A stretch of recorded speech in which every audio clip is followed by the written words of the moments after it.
this is Zero Ravens here. I figured try with an offhand game that you may or may not have noticed. It has been around for a really long time, and it is really one of my greater time sinks, as well as a really decent game. Well, in my opinion, it's a really decent game. A lot of people hate it because the sheer difficulty of it all, but I figured I'd try to start and make like a little baby guide, step by step to a degree. Um, Really, when you first here, I'll show you off with the with my keeper of keys here. So when you are new and you first spawn in, every little thing that you do. Let's see. This will be easier. This will be kind of what your client will look like. The UI will be a little bit smaller. This, if you choose to not use the quality of life enhancements, like this is base vanilla. The UI, but when you spawn in, every little thing you do, plus 300. Take a branch, 20. Every little thing has its own value. But that's only when you first start. When you first discover it, you get access to different things. You can build a wicker basket. 10 branches, 3 by 2. That seems alright. Then you see it's glowing green. You can build different. You can do different things as you go. But one of your first things to look for when you start is a quiet place, you know, where there's not too many people around, because in this game there are some griefers and they will power level themselves up to destroy you. But at least in my opinion, as a hermit, here's a bunny, you can right click. Come on. Uh-oh. Okay, I guess that's only on the Ender client. Oh wait, now I'm silly goose. I'm so used to playing this ones. Let's see, stats. I think it's foraging. And hunting. There we go, now we can get that bunny. You really want to sprint where you can.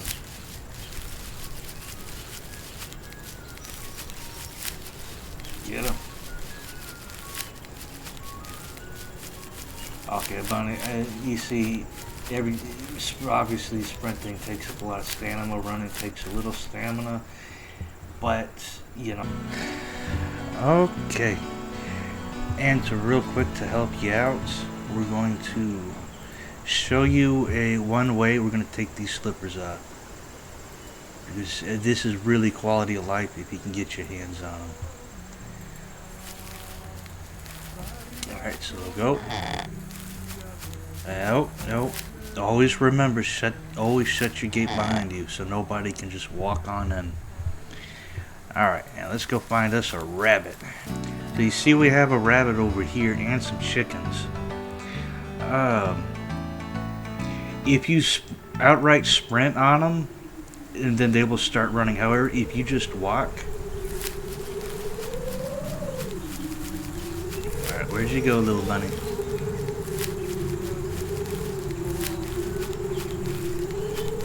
Oh, I see you. Gonna make these chickens scatter. I mean, chickens are really easy to catch, but rabbits is where your hive is at, as well as your agility food. See, we're here. We want to crawl. Wait for it. Go, go, go, go, go, go, go, go. Get them, and then you can hit drink while you're running, and you can just keep on running. And bam, that is a rabbit done. We'll go after this one too. I'm sorry, I'm just hitting everything right now. And as you see, some rabbits, they have different speeds. So this one is going to be a little bit harder to catch. But we keep drinking. That's why it's important to have that hotkey. So as long as you have water, then you cannot be stopped.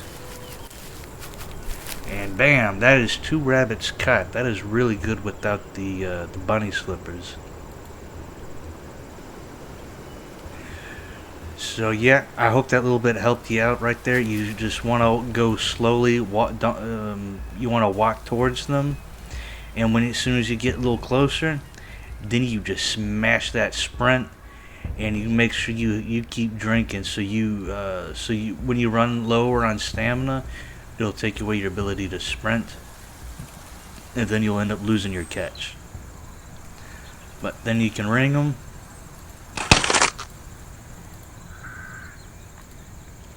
And flay them, clean them, and then butcher them.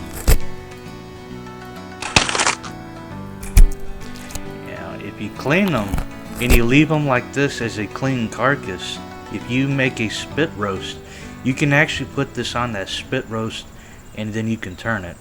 You make the spit roast, and then you place it on top of a campfire, a stone fireplace thing. It's hold on, let me get the name of it real quick.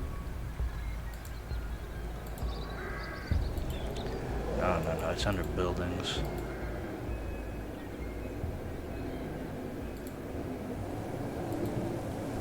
I'm going to lose it. Furnace isn't fireplace. There we go. A fireplace. Only 10 stone. You can slap a spit roast on top of that bad boy, and you can spin it, and it will actually give you more FPPs per bite, as well as a little bit more meat. So that is a quick insert on to help you catch your first rabbit. Alright, and on to the video. How do you fix that? Well, that's easy. Well, it can be easy in some places. You see this white tree? This little white tree is a birch tree. And somebody already picked it clean.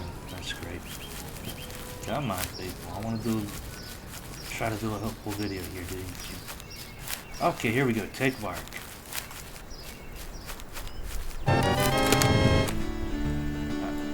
Sorry, that's my keys. Okay, so you have an issue here in your inventory. First, we're going to resolve our hunger, or our stamina issue. The on craft, odds and ends, and the birch bark, the cup. It's the birch cup, and it holds very little bites. You can go to the nearest body of water. It has to be the dark blue water or the light blue, because in the oceans all you're gonna get is salt water, which is good for like medicine and stuff, but obviously it's not a good idea to drink. You pick it up and you right click the water. Get that. Now you can't just hit this ones and hit drink, but as you're going to be drinking a lot, it's a good idea to come over here onto the adventure tab and under drink and drag it over to your tab. You're going to be drinking a lot, and you can drag various other things. Drink, digging to get soil, or if you're here and you need clay, you can dig in any of the shallow water and you will get ball clay. Ball clay is a pretty good start for to get things going. With pottery, you can make vases, urns, a little clay pot for medicines and other things. Another good thing to have is a lift. You'll probably be doing a lot of lifting, like this rock here.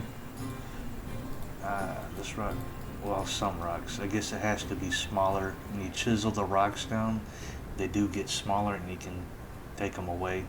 Or logs from trees once you get lumberjacking. But so you see, with this issue right here, with the stacking, is many items they do stack. You pick up with left, you drop with right, and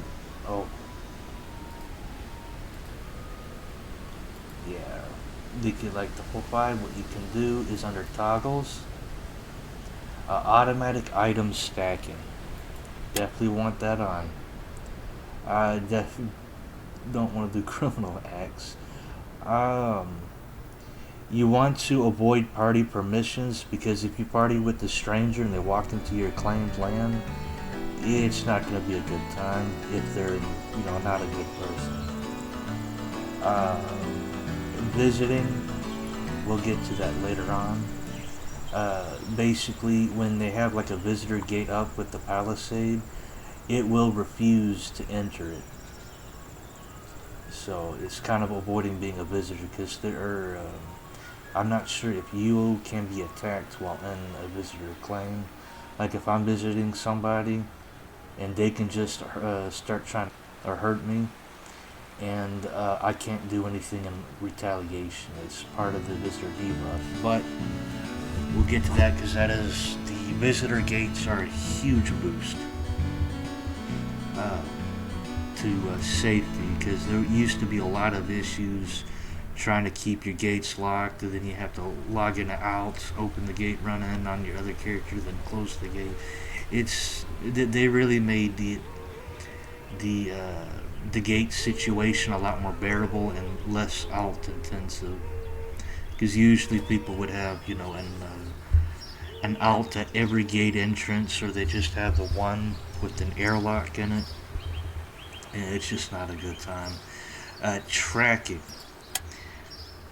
Tracking, I love to keep on at all times because you'll occasionally, and hopefully you'll never see them, but you'll see like a little scent, little colored scents coming off the ground. It'll be like a scent of theft, scent of battery, scent of assault, or worse, scent of murder. You don't want to be in that area. But one thing I do like to do is like to pick up the scents, and I kind of like to be like a little ranger, just tracking down where is the scent that. I wouldn't recommend doing that if you're not, accustomed to doing that. You know, putting your Hearthling in harm's way like that because they can rush you, and if they are a very strong person, a combat intensive, it's not going to be good. Let's go ahead and drink up a little. You see this little pop up? Experience points can be used for Hearth magic or learning and studying curios. You can get these once per game day. It's like quenching thirst. So if I drink once a day, which is obvious, then I'll almost always get that to pop up. Sometimes you'll have to drink a few times. And they have a lot of different events like leaving your house during dawn and treading grass. Which if I go over treading grass, it's you get experience in all different ways.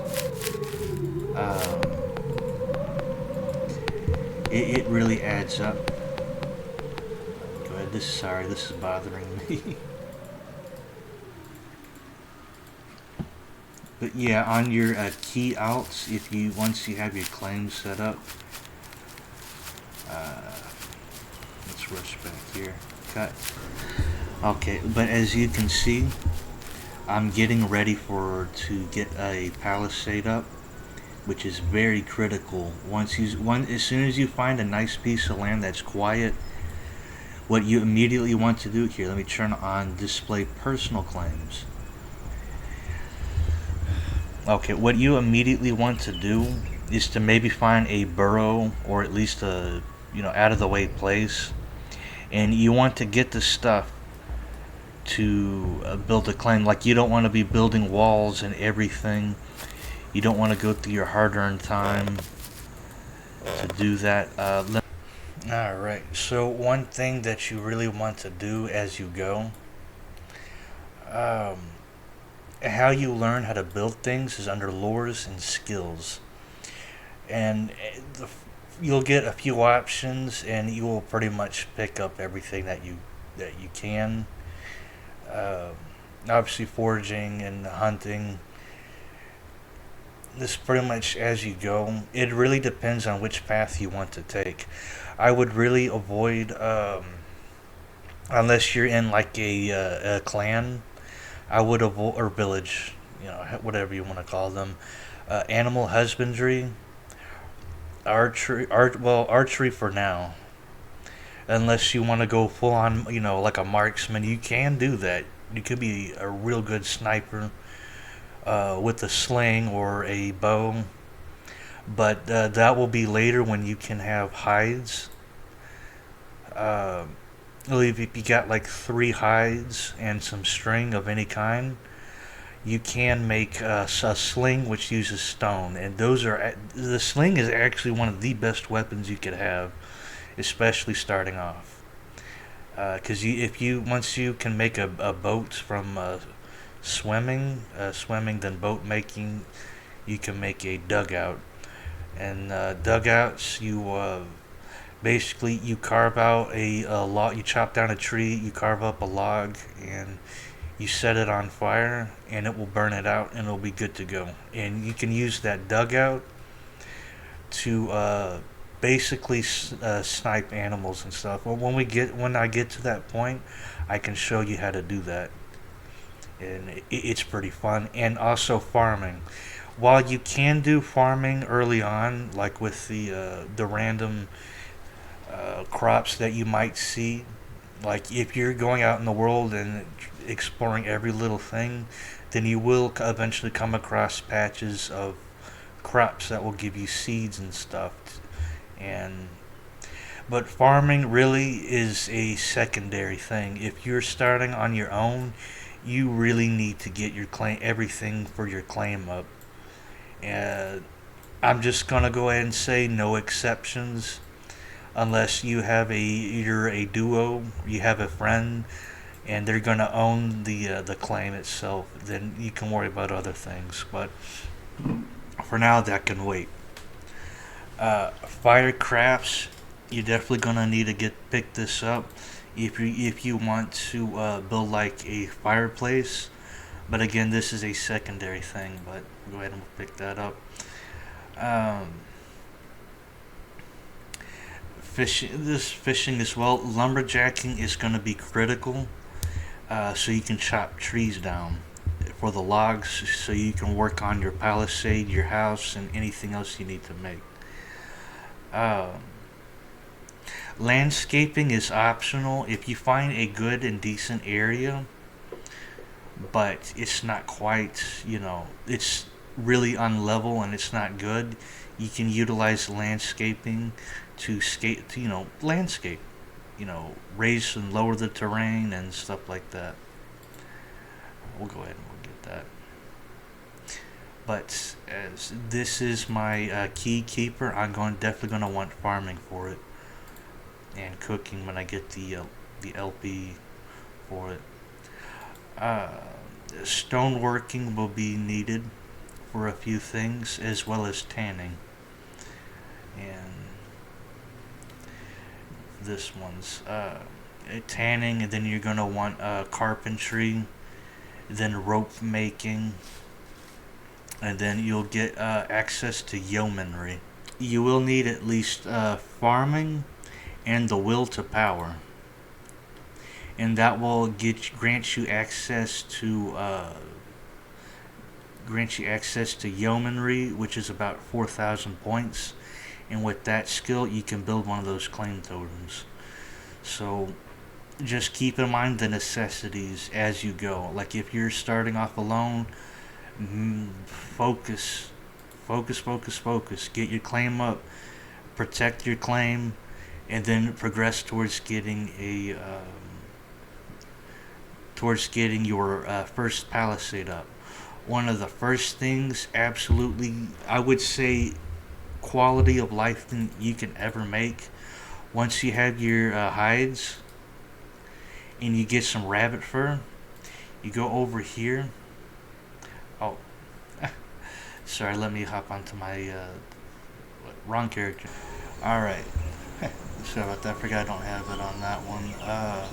Yeah, you have to discover the fresh rabbit hide, and then you can make the absolute one of the best things to make when you're starting off the bun slippers. It doesn't say it on here, but these slippers will really speed you up, and it will let you catch just about every bunny you can get your little paws on. Like if you're able to sprint, it might take a bit, but these slippers will give you a massive speed boost when you're going to get when you're hunting down rabbits and the like. So yeah, when you're able to do that, that is one of the first things you want to make, because having these bunny slippers will speed up the process of collecting more bones and more hides to to speed up the process of getting the materials to make your palisade and whatnot. Alright, and we're back on. Alright, and now we're back on our main here. Basically, as soon as you have the stuff to make your claim or your totem, which is like a few bones. Here, let me get out of my emotes here. Hearth, claim land. Yeah, it usually takes like about 24 hours for it to dry, or it's another word for where your claim is active. It takes about a day for that to happen. You'll need a beautiful dream, which is at these dream catchers here. You will need 4 bones, which you can easily get by, chickens or bunnies. You get them, you clean them up, and you'll get like a bone material from them. And some really easy, the blocks of wood and stones, you can go ahead and build it.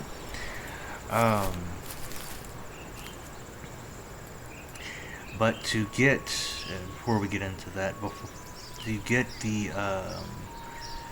that, you will need to work your way up to yeomanry. Yeomanry will allow you to, you may to start claiming the places and stuff. Yeah, it's about 4,000.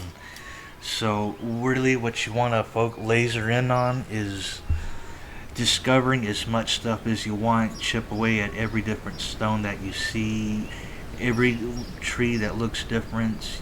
Just everything that you do. If you build something, that you get something for the first time. With a few exceptions like the house and stuff like that. But every different type of hide that you get, you will learn it. You will get more LP. And one of the big things is the curiosities. So here, as you get, I guess we'll briefly cover on this right here. For curiosities that you'll find out in the world, is you will need foraging, which is one of the first ones you'll get. It's based on your perception times your exploration, and I do highly recommend getting at least 10 survival and 10 exploration when you first start out, because when you're out there trying to search for the perfect place, or if you find it, you really want to get your exploration and survival up, because survival will give you is basically like a hard cap on what quality stuff that you can achieve yourself. Like I can get up to a quality 12 anything really, like trees, rabbits, anything that involves the survival skill, which includes let me get over here to this dandelion. Remember, it's not a guarantee that you'll get it. It's the map is coded, and it'll give you different qualities. But let's see here, and we pick that, and you see, even though I have 12 in survival, it's only a 10. But as you see, learning points, study time, and learning points per hour Learning points, hour and weights, kind of ignore that one. But the second biggest is mental weight and then experience cost. So, mental weight is basically how much you can have on your study board as you learn. Now, obviously, study time is how long it will take to learn it, and learning points is how much LP you will get. So, you look on my board, I've got quite a lot here. You see, you can fill this board up, and that's about it. But you see, attention is determined by your intelligence. So I have an intelligence of 20. There we go. And I have an attention of 20. Intelligence, it does affect some crafting and building, but for the most part, the most critical is the study report, your attention. Because like these hedgehog quills, a mental weight of 7. So that demands 7 of my attention. And the disgusting tapeworm, which you can find from cleaning various animals, it's a mental weight of 2. But it does have a higher experience cost of 20. Experience, as long as you play the game normally, you won't really run into any problems with it unless you start using a lot of the Hearth magic, which we'll get into that next here. But as you see with everything here, you have a total experience cost of 75. My LP per hour is about 543. That's not really too important because it kind of round averages everything. But if everything on this board finishes, I will get 8,104 learning points. That's a lot. So if I just leave the game for about 27 minutes, I still got 17 hours on this. Okay. But yeah, it can be very nice. You just go to work, you come back, and you got all this LP. But, once you build a study desk, which I would highly recommend being one of your first builds within a house, if you follow this. What was I going to say here? Oh, Hearth magic, that's right. As you learn, which one is it? A Hearth magic. Hearth magic can really help you out in a pinch, but it is not recommended to abuse it because it will cost you a lot in experience points, which, as you just seen, is like very little, even if you do everything around. If you abuse Hearth magic, it will. Where are you at? Rights and magic. There we go. And Hearth magic. You'll have a few things here. Commune with nature. This one's Kindle is a pretty good one to use, especially if you don't have the stamina or if you need to light something immediately. For 500 XP, starting off when you really need to get a fire going, I would say it's a good use, but I would only use it maybe once, because you can always take a branch and you can use it to light it from like a campfire or something, and then light your oven or your kiln or whatever else that you need lit, or even your cauldron. So it's a quality of life one. Quell the Beast. I wouldn't recommend it, but if you're getting chased down by a bear and there is absolutely no way you can hop over a cliff, you make the bear run around, and when the bear comes back up to you, you gauge how much time, you hop down the cliff, and then you immediately hit escape or haven. Or if you can't do that, you can try Quell the Beast. But if you have to use this, there's a very good chance that you're gonna bite the dust and you're gonna become dinner for something. So I wouldn't really chance it. Just accept your fate. Rawhide. Rawhide can be really good in a certain degree. Um, if you have somebody trying to rush you and you're just on foot, you don't have a horse yet, and you can see I'm waiting for my Palisade to get up before I can start that. But Rawhide can really help you. Because if somebody is trying to rush you down and melee you on the horse, or even if they're like trying to range you, you can rush them, hit Rawhide, and if you're cheeky enough, you can take their horse and you can just get out of town. It's a very mean thing to do, but basically the horse will rear up and it will not be accessible while it's dancing around, and it will throw whoever's riding the horse, and it will do a lot of damage. So Rawhide is really good. I mean, I don't like it personally because I love to do things on a horse, but being a cavalryman. But Rawhide exists to stop people from doing too much. Another good one that is used a lot is Sense Thingwall. Thingwall or thingies are basically a giant monolith that once you get it to it and you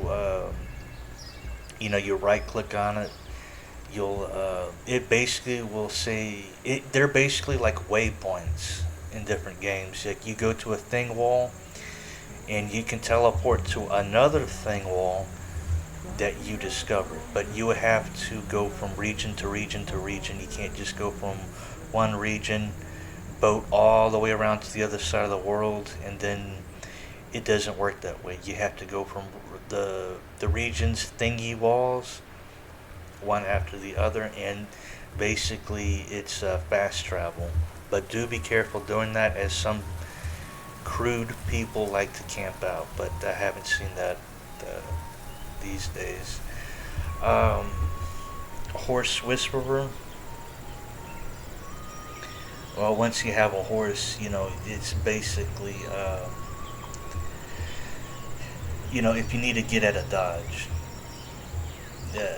when you get to the pony power, is basically the horse stamina. Fish's Request, really this is more or less for questing, but I wouldn't really recommend it, as once you get rods and lures and you get enough willpower, this is kind of redundant, but this is there. And this is another one that is kind of iffy. Contemplation and Meditation. Basically, when you use this, like you would click on it with the finger right there, then you would go to any of your curiosities. Let's say like this one is 17 hours. You would click on it and it would say meditate, and it will eat up that experience. I would like to not do that for obvious reasons. But if you use it, it will double. So if it's 15,000 now, it will be 3,000 next time, or around 3,000 to use it again. And this will have it. So for, let's just say it was 10 hours, then it would take 5 hours. If it was 10 minutes, then it would be 5 minutes. Or if it was 4 days, then it will go down to 2 days. So I would only really use this on a really good curiosity that is, that has a couple days on it, or even weeks. The really good ones can take a while. But if you're just starting out and you get, say, like one of these tapeworms, you're going to want to use it on that, just so you can get the if you're trying to rush up to get to have your own claim and get things rolling. And speaking on that, once you have your claim down, you wall it off completely to prevent people from just walking in and just destroying it, because they can do that. They can still go in and break it through a stone wall. However, a lot of people, they're kind of lazy and they don't want to do that. So it's a good idea to protect your claim at all costs. I'm just saying, once it is dry and it is active, you want to extend it out a bit. Here, let me get over to it.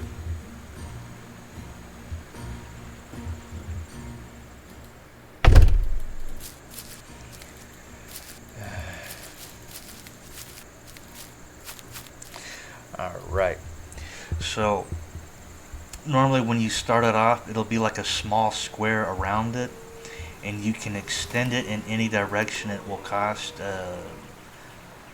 it'll cost more and more of your LP to use. So if I want to expand this by that, I would need 2,000 learning points or LP. And I wouldn't worry about this up here, the presence. Basically, if your character dies, or if you straight up abandon the game for whatever reason, over time this will tick down. And if you're gone for a week, you come back and your presence is almost gone, you can hit refill. But if you do not do that, and if you don't do that, or if you just don't use the curiosities, because learning stuff will give you presents. So keep that in mind. Like, as long as you have stuff on your study desk, which we'll look at in a moment here, then it will go to 0, and then anybody can access your claim. Like, even if you have palisade walls, if they're strong enough, they can just bash it down. So if you want to keep your claim, just make sure you log in and you keep your study desk filled up. Now, down here, do not assign anything for the white. Different friends and stuff. Like you see, I have people that I have met across the area. I don't know. I've only met this person once. That's why it's very important to memorize people. Like, if you see them on the map, you can right click and it will say memorize. And they'll show up as question marks. If they don't hang around, or if they don't stop to talk to you, I always put them in a separate color. Like yellow, I don't know, I haven't seen it, because when they show up on the map, they will show up as a yellow arrow. Like, hey, I seen this person around, but they didn't really do or say anything. And of course, I like to keep certain colors, like purple. Purple is always going to be my alts, or my other tombs. Like, I'll probably have this one as a farmer, just so it's not wasting away. And you can hit describe, and you can describe them to other people so they know. Of course, if you have a Hearth secret, you can set it to say, like, Frank. Why not? You can set it, and you can share this Hearth secret with anybody, because once you save this Hearth secret, nobody else can use it. But basically, you can give it to your friends, or if you're on Discord, and once you have it down, anybody who puts in make kin by Hearth secret, you'll automatically be added. You'll have each other as kin, but you'll still have to go through and assign them colors. So if you have like villagers that you can have them like orange or blue, whatever color that works for you. And of course you can hit chat. Chat is basically like a whisper. But as you see, none of these little flames are lit. And I believe if somebody is killed, their little Hearth symbol right here will disappear. And that's kind of it, you know. Or you won't see them for days and days. And they might be active on a new character, and they just, it's really hard to keep up with it sometimes. But, anyways, once you have what you want on your claim, you can hit buy, or if you wish to declaim. Basically, you can have as many claims as you want, provided you have enough of your study report. But this is why I recommend having like a single alt to be the basically my keeper of keys. They will eventually possess all bonds. Now, bonds, if somebody knocks you out and they steal this off of your body, they can study it. And when they do, they can take full possession of your claim. So, yeah, this is to keep in mind.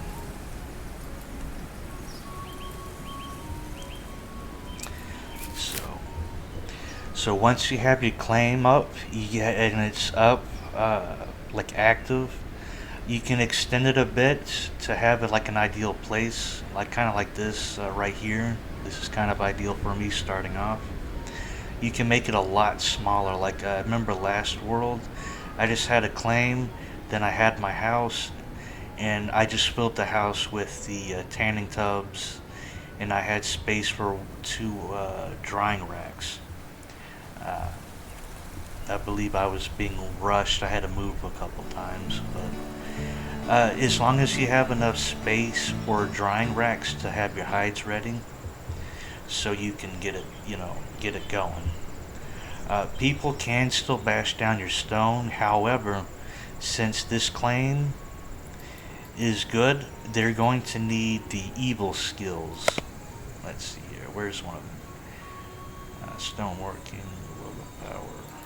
No, this is already my known skills. Trespassing.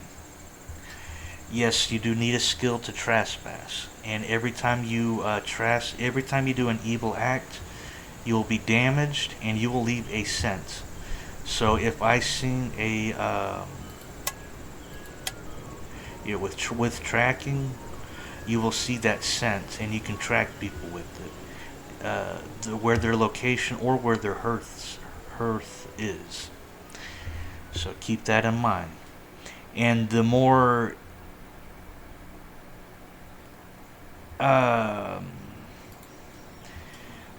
dire of the rats, I'm trying to find the words for it, but the more evil the act is, like say like rage, and I just started beating up somebody, yeah. The scent that it drops, it will last longer. And the graver the crime is, there is I believe you can gather things together, and you can summon like a grudge ghost or a ghost of vengeance.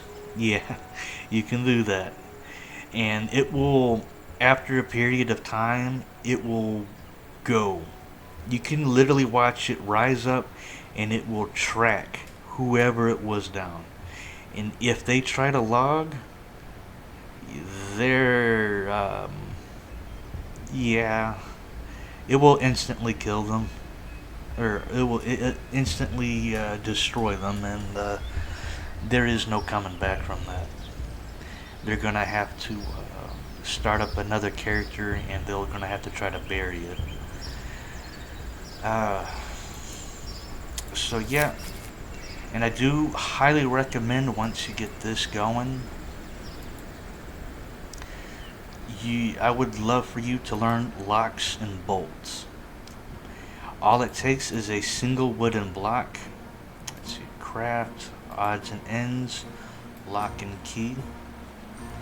Or first you will only have the wooden lock, and once you have the wooden lock made, then it will discover these two. But with a wooden lock, you put it on your gate, because in order to destroy the walls, they will need vandalism, I believe, to destroy property, and that is very expensive. So starting off, you have the gate, and you want to make the slave copies. Basically, you never want to leave your claim with the master. You want to keep it on your alt, your keeper of keys, in words. And that keeper never ever leaves the property at all, under no circumstances. I don't care if you see a butterfly. Your keeper of keys stays in your claim, and you need to protect them. And I stress this because I've had to deal with another hermit friend of mine. They, for whatever reason, they saw a rabbit, and they went out there with their keeper, and they drowned in the water trying to get to it. And oh well, my gates are locked, what do I do? Because if let's say your palisade and you lock it because you didn't make any visitor gates, and your master key goes out the door, and it's just gone forever, I'm sorry, you are SOL'd by all definitions. So don't be dumb. Keep your keeper as your farmer or whatever. But those master keys never leaves the premises. Okay, now that I'm done with my rant out of your safety and concern, the locks on gates can never be picked. That's just the be all end all. Always put a lock on your gate, and just in case, put a lock on your house too. Because with your master key, you can make copy slaves of the key, and you'll want to make a few. And it's okay if you lose the slave copy outside. Nobody's gonna come in. I have my slave key right here. I'm coming out. I can open the gate and I can close it, but I can't go in. And let's see here. Adventure. Pick lock. You cannot pick the locks. So what I like to do is, once I have a claim built and I have a house built, I always put my my hearth inside the house. So even without the key, you can still leave the house, but you cannot go back in. One thing, the thing is, you want two different locks, one for your house and then one for your gate outside, because a slave key for the house, they can still come in and out. Like, it's not going to stop them any with a lock.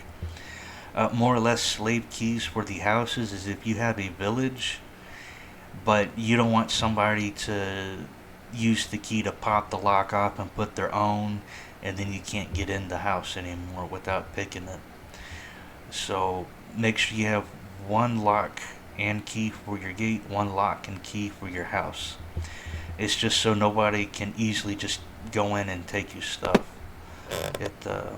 They gotta do a lot of investment to do that. And again, every crime that they do, it will hurt them, like your hard hit points. But once you have your house, once you have your claim, I love that. Once you're like set up with like drying racks, your claim is dry, you're set up. Your immediate goal is to make a palisade, which takes 10 bones. You light a cauldron and you wait for the cauldron to boil, and then you go and you can make, under processing materials, bone glue.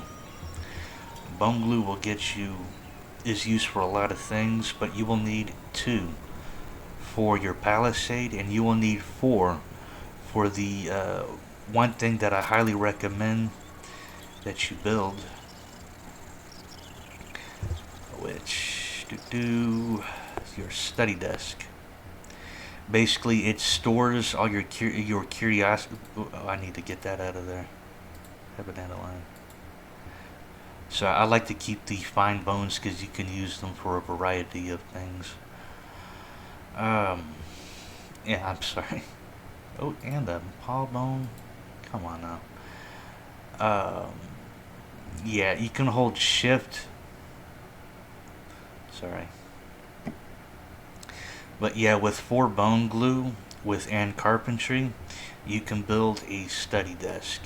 And this is highly recommended because as you're offline, your curiosities will be learned and consumed, but not replaced. With the study desk, this stuff will eventually come onto your study report, but do not, make sure lock study is not checked. Like if I hit lock study, once this is consumed, my study desk, it will not work with that. So builds, leave it, no, furniture, right? Yeah, furniture, study desk. It's very, very massive because you can just shove all your curiosities in there and everything will be good. Let's see here. Yeah, it's always good to have at least a few cupboards, one with food or food materials, one for your random stuff. Let's get these bones in here. I don't need to use it. And then another cupboard for your curiosities and your extremely vital things like my bone glue and my leather. I'm just one short for a palisade. I kind of messed up, but you know, we'll live and learn. So that's pretty much it. On the next video, I'll go over the table, the FEPs, and stuff like that. But just as a quickie, well, kind of quickie. I'm kind of slow on these, sorry. But that would be a decent build order. Like when you first start, you find a place, you build a dream catcher, and you just pray that no random person comes by and swipes any dreams from it or the catcher itself. You get that dream, you get a few bones, build your claim, expand your claim, and surround it with stone walls, please, stone walls, all the way around. No gates, no nothing. And because you can destroy the wall later, but for the most part, it's unprotected until it is dry, which 24 hours, and yeah. But okay, so yeah, that's dry. Then you want to build let's see, drying frames, and it takes about 13 to 25 hours for the hides to dry. Then you make the leather through the tanning tubs, and that's a separate skill together. You just need bark, 4 pieces of bark, and just pick up a bucket of a barrel of water, and then right click on really anything, the cauldron, the tanning tub, it will fill it with water. And yeah, that's how you get your leather. You get your prepared hides, put it in the tub, wait, I believe it was 12, hold on, let me look this up.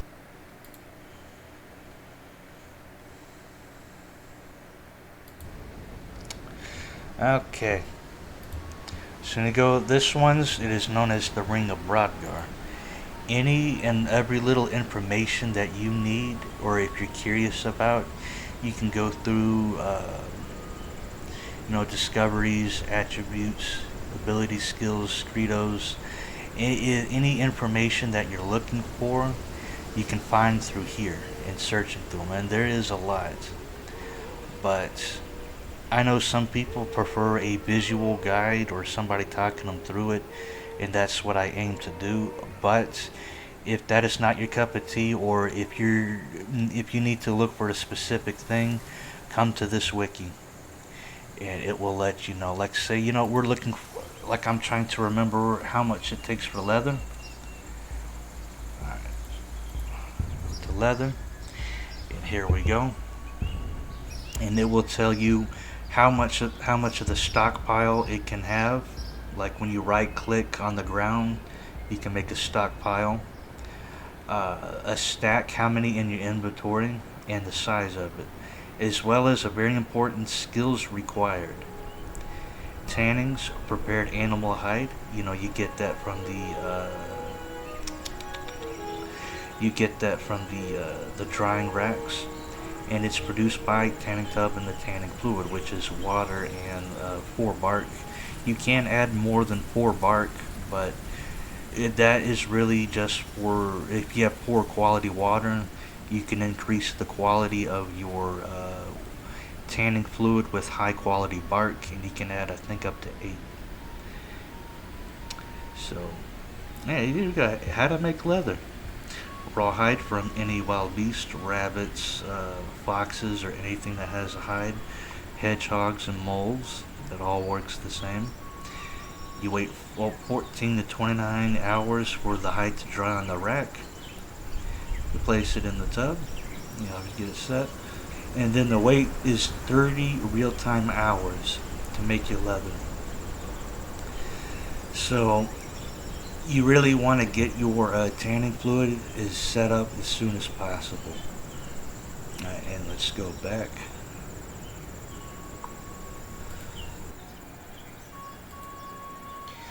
So then you'll have that set up. If you notice the difference between my alt, my keeper of keys, and my main account, is I am using Ender. Ender is really nice. You can go to the workshop in the page, or you can go to to download it using the regular Haven. It should be in the forums, but in the workshop is the easiest. You download the Ender mod, and when you start the game up, it will ask, do you want the default or the Ender client? And that'll get you here. And so now we're going to go here, and really a lot of options have changed. Like general. Yeah, this will save you a lot of time butchering, cleaning, picking, collecting bones, everything. It will do it automatically for you, or if you don't like to open everything on a right click, this one's and you have to hold to open. Or let's say your cauldron, the option is open and light my fire, but it will always open. Open first, but you can you'll see it as you go through. You can manipulate this as much as you want. You can even add extra options, like I had to add pluck for your chickens and stuff, so it will automatically pluck the chicken and do this, but you have to like right click. It's better than right click going over than left click selecting what you want. It'll automatically do it for you. It's got a lot of good options. One thing I like is item drop protection, because if you're rushing or if you have arthritis like I do, it will prevent you from like your hand jerking and then you click and then you just drop something good, and it's not a good time. Of course, auto pickup. If you shift and right click anything, it will pick anything up in a radius, so that is really, really handy. You can share your maps and stuff, warning settings, midgets players is a big one, because safe rule of thumb is if you see a player, immediately hit to warp back to your Hearth. Let's see. I'm probably not going to go through all the options for now, but let's see. Display the wall scale and cupboard. That's where you see normally they're like taller than the player, but they get in the way. So, and wall scale is Palisades, and it's really hard to see over them. So it makes it easier to look at my map and look at everything I need to do. Simple crops, make the terrain a little flat, kin names. It's everything. It's pretty good. You can go through. I'm trying to find the one, no, not that. Video. No, where is it? Okay, here we go. Item durability. Item progress is a number. Quality. The armor. Where is it? Your hunger and FPP meters. That will be handy if you're keeping an eye on that. Well, I'll go over that on another video. That is a lot. You can have the F key toolbar. That's just for added accessibility. And one of my favorites is the tool. Where is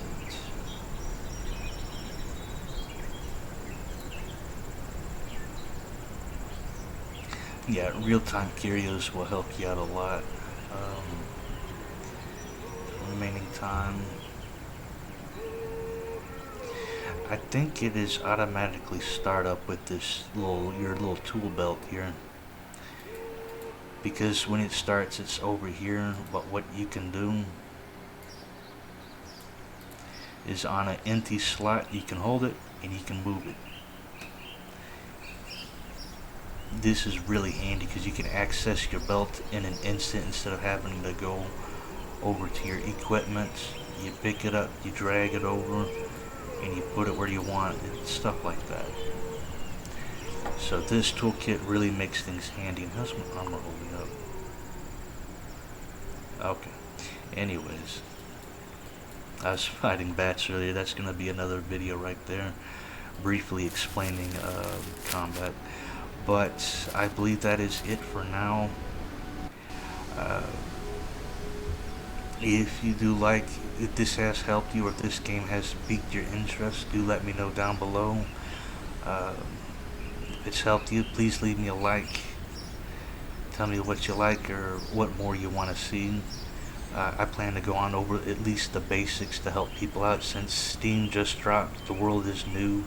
So, and it is never too late to hop into a world, because even if you join in late, you can still learn and experience, so map out your plan for the next world reset. And this game is very rewarding for your own hard work, or if you're in a group effort is very visible, and it is very I don't know a really good word for it, but you can just say it's dopamine. Surviving and stuff. But I guess on a side note, as a lot of people might be confused as to why my house is on the grass. In certain biomes, like this is the grass, this is lush fields, and then you have a bounty acre. If you have ender, it'll show up. You can only build on grass, heath, and meadow, I think, or cloud range. There's a very few. But if you're like on like fields, wilds, and stuff like that, you have to pave out the entire spot. As a hermit, this is one of those tricks to avoid attention from other people. That's, usually I keep the hearth fires in my house so it doesn't show up on the map like this. and I'm kind of bold, so if you're really new, do not plow any fields until you have your palisade up. Keep your hearth fires inside. If you have a boat, keep it in a cart or just keep it in your house, and it will not show on the map.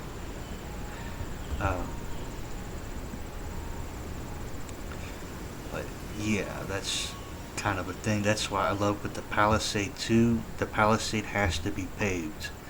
Unless you're on a specific biome like grass that will let you build a house and have a palisade up.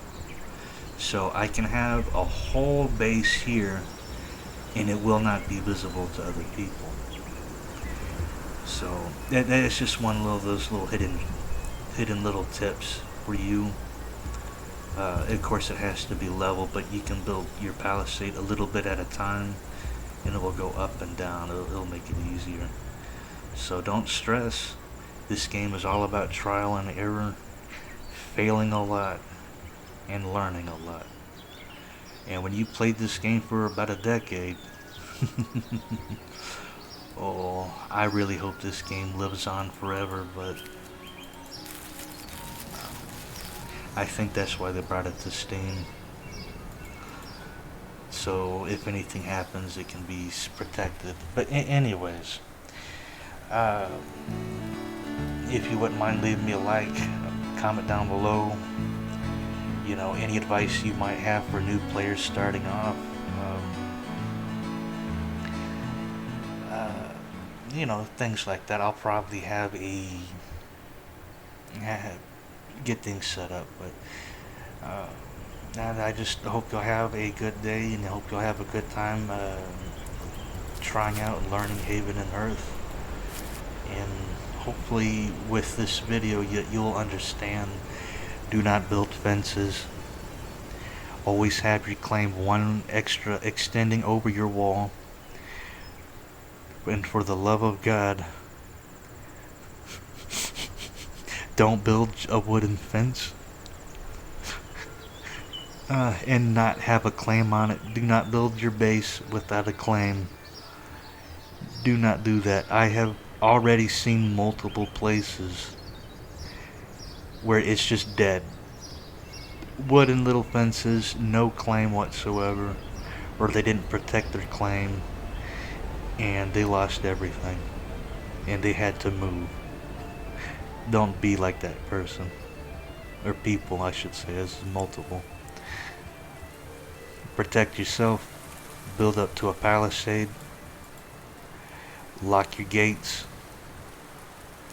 You want to, if somebody wants into your place, they're gonna have to put in the effort. You want to make them suffer.